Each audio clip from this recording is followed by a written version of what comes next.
So my name is Joseph T. Hackett. I'm passionate about my topic because Black Wall Street or Black entrepreneurship is really what I'm focusing on. Entrepreneurship is the quickest way for a marginalized person to establish financial freedom and independent wealth. What we see in this country is that so many things are happening and there's so much growth that has happened over the years, but there's still disparities.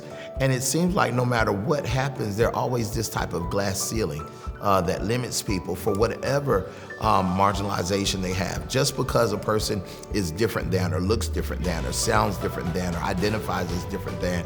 And so when you are able to start your own business, and you're able to set your own schedule, you're able to live out your dream. And so my topic is Black Wall Street, the secret to Black entrepreneurship.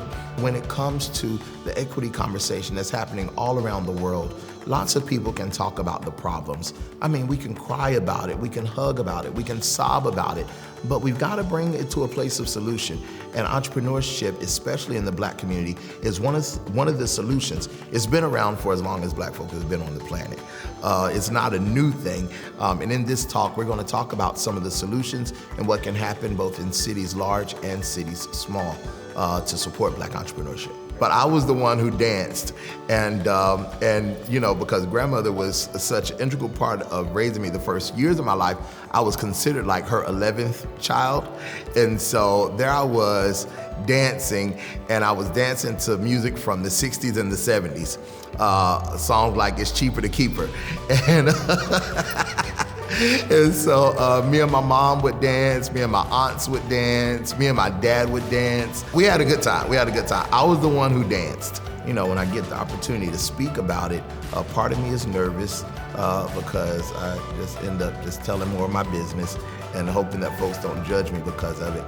But then taking the risk that maybe somebody else has had some high highs and low lows in life and just need to know, how do I start over? And maybe there's another person that cares and wants to support and wants to partner. Or maybe there's a city or a government association that wants to figure out how they can do something to support people that are trying to make it happen for themselves. And not only did this journey include me doing it for myself, but for the 75 other Black businesses that are part of the Black Wall Street movement here in Asheville. We learned what works.